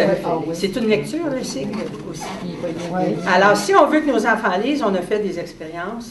On s'est rendu compte que les enfants qui lisent dans les écoles sont ceux dont les parents lisaient à la maison. Et je dis à tous les jeunes parents, asseyez-vous. Achetez-lui un petit siège, il y a en vente chez Winners, là, un petit siège Walmart, n'importe où, puis c'est son siège de lecture, sa petite bibliothèque ou sa petite place dans la Avant bibliothèque. dodo. Et on lit. Oui, mais qu'ils lisent, lui aussi, pas juste entendre. Le geste, on leur en fait pour la baignoire maintenant. Alors, ils jouent avec leur livre, puis tenir un livre, c'est aussi important dans une famille, c'est aussi un héritage que les parents donnent à leurs enfants, comme mettre du ketchup sur la tourtière.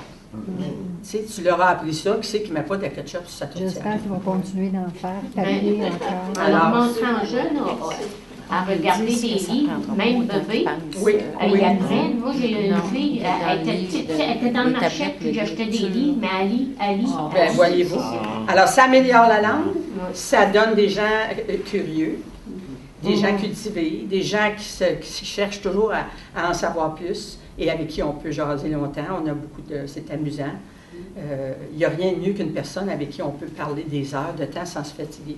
Puis qui est drôle en plus, il faut être capable d'intégrer l'humour avec ça. Alors, tout ça, on démystifie les malheurs de la vie. On devient des êtres cool. Diane, mettez Diane à l'envers, ça fait nez. Alors, il faut être au courant d'à peu près tout. Est-ce qu'il y a d'autres questions ou si je vous souhaite... Est-ce que c'est vous qui faites les couvertures de vos livres avec la peinture? Jamais. Vous savez, sinon, j'aurais pu. Oui, c'est J'aurais pu. ensemble, Ceux-là, avec le lot sur le papier, c'est des... En fait, Ça veut dire c'est pas des ça. aquarelles. Non. C'est de l'acrylique. Ou de la gouache mélangée, je ne sais pas trop. J'aurais pu les faire. J'aime beaucoup, par contre, c'est Olivier Lasserre qui les a faites et c'est parfait. C'est très différent des romans historiques où on va chercher une photo d'époque. Tu sais, il y en a qui aiment mieux ça, mais moi, ils sont vraiment C'est juste une aquarelle, mais on voit que c'est un peintre, où on voit Donatienne avec ses plantes, sa brossée de fleurs, où on voit Emilia qui a un fil et une aiguille, tu sais, c'est moderne, il faut se l'imaginer assez bien. Mais j'ai fait une fois une couverture, et c'est Ma belle Pitoune en or que j'ai fait, mon premier roman chez Alain Stanquet. Ça s'appelait Ma belle Pitoune en or. Mon mari prétend que c'est la pire titre que j'ai jamais. Mais c'était le personnage principal qui appelait sa femme comme ça. Mais on en fait toujours des erreurs, mais on apprend avec le temps quand même. Et j'ai aussi Mon père ce salaud. Ça, c'est un très bon roman jeunesse. Sur le retour d'un père qui était parti depuis super longtemps et qui est allé travailler aux États-Unis dans un milieu un peu malfamé, il vendait de la drogue et tout. Et le garçon, lui, il est élevé par sa grand-mère paternelle. Donc, il avait toujours hey, ton père, lui, il était bon au hockey. Ton père, il était merveilleux, il était bon dans la chorale, il chantait bien. Et le petit gars, c'est imaginer un père extraordinaire et il se rend compte en allant le retrouver en Floride que c'était un salaud, finalement. Mais il va le repêcher et il va demander au gouvernement de le mettre en prison ici, au Québec, de sorte qu'il va aller le visiter puis il va reconstruire sa relation avec son père. Mais figurez-vous qu'à Québec, quand j'ai été invitée à aller présenter ce roman-là, les parents ont refusé que leurs enfants le lisent. Alors, j'ai eu une lettre en me disant, écoutez, on ne pourra pas vous recevoir, les parents ne veulent pas que les enfants lisent ce livre-là. Puis j'ai insisté, puis j'ai dit, là, prenez un parent du comité d'école, au comité de parents, puis faites-le lui lire, vous allez voir que ça n'a rien de pédophile ou de quoi que ce soit. Alors, ce parent-là a lu le roman et en a fait une critique extraordinaire, et puis j'y suis allée finalement. Mais les titres, c'est important, les titres. Celui-ci, il est encore en circulation, ça fait 3 fois qu'il le republie, mais c'est qu'il dérange. Il dérange beaucoup les femmes, les hommes surtout. Alors, par contre, il était très populaire, il l'est encore. Alors ça, c'était publié chez Vent d'Ouest à Gatineau. Et ça aussi, je dois le dire, j'ai quoi, 12, 13 éditeurs. Non, mais il n'y en a pas un qui fait la même chose. Il y en a un qui fait juste la poésie. Bon, tu vas faire ta poésie, là.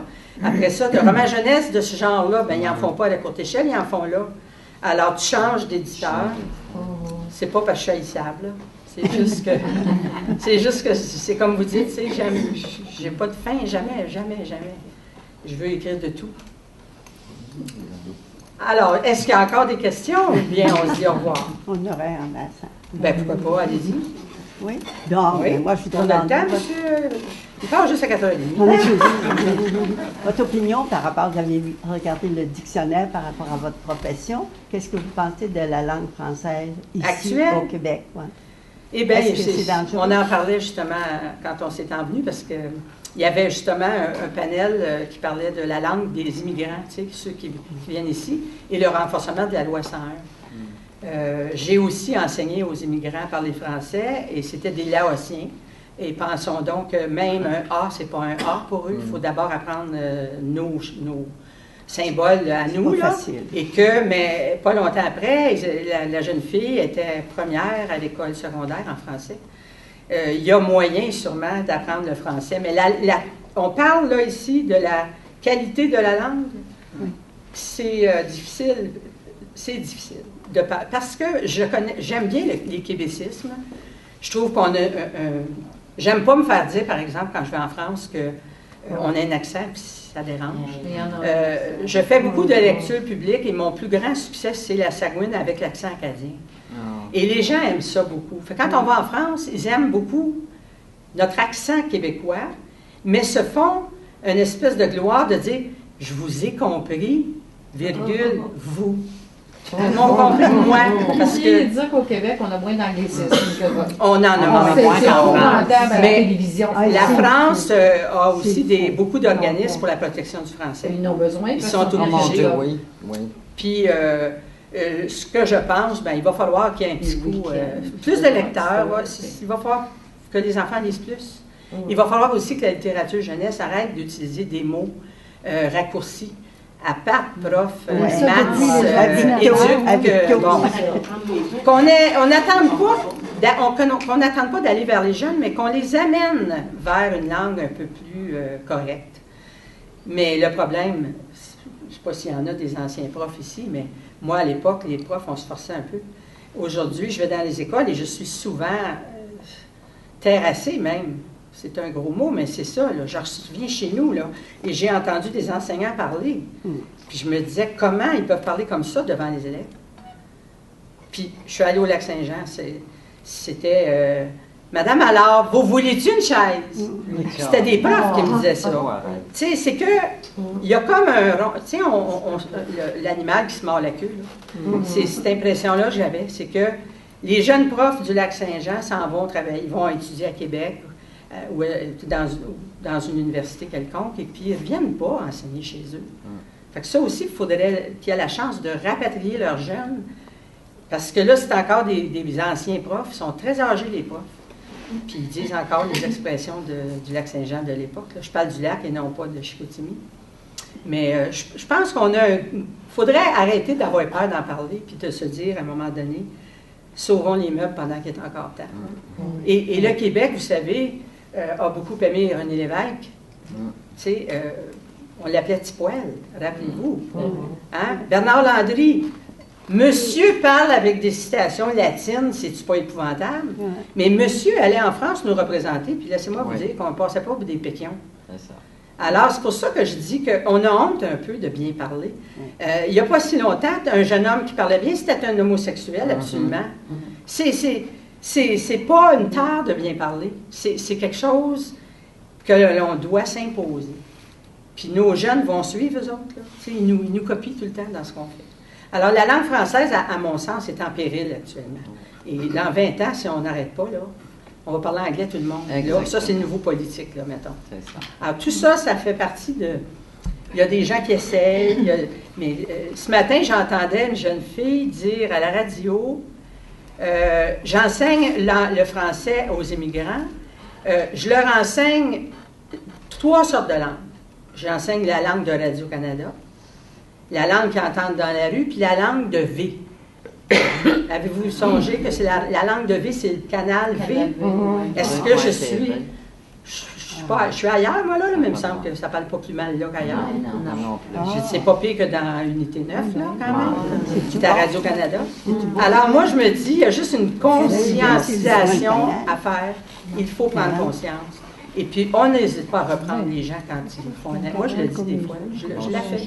Elle a dit ce matin, je promouvois la langue française. Une fille qui enseigne le français dans une école secondaire. Promouvoir, ça se dit pas ça, je promouvois. Le verbe, c'est se mouvoir. Je me meus dans l'espace.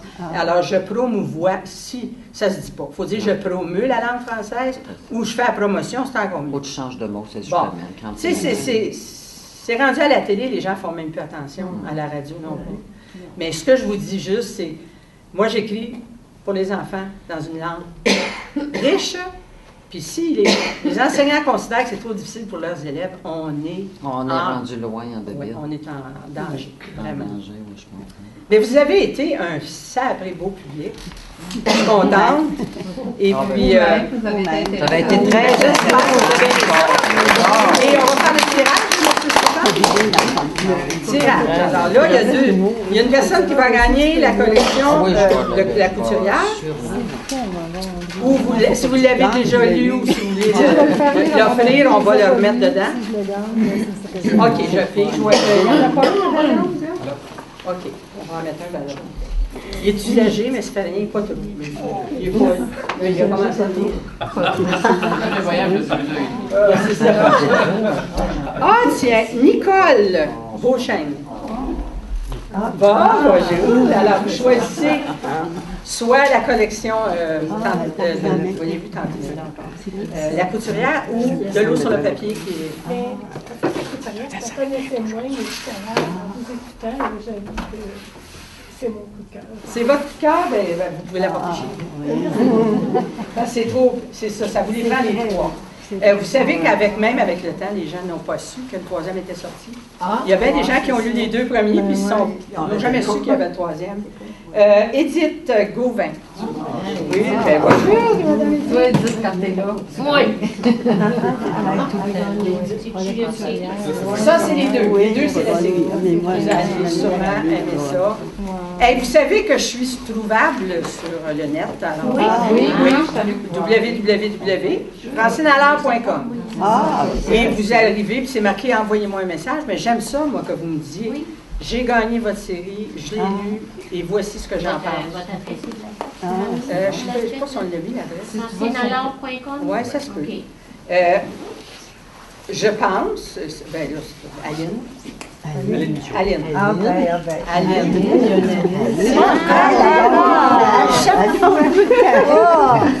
Aline, veux-tu passer? Aline Michaud. Y a-t-il d'autres? Aline. On se corrige. Là, vous avez le choix de Val-Rose. Là, mais vous vous engagez avec les Neveux. Ou bien vous lisez J'ai tué Freud, il m'en veut encore.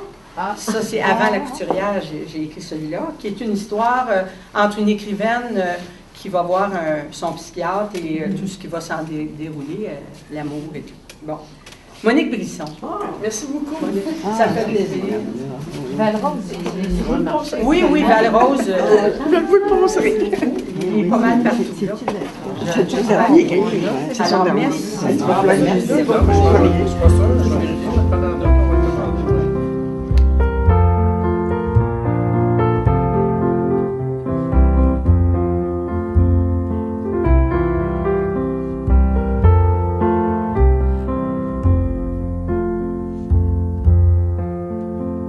Des flocons blancs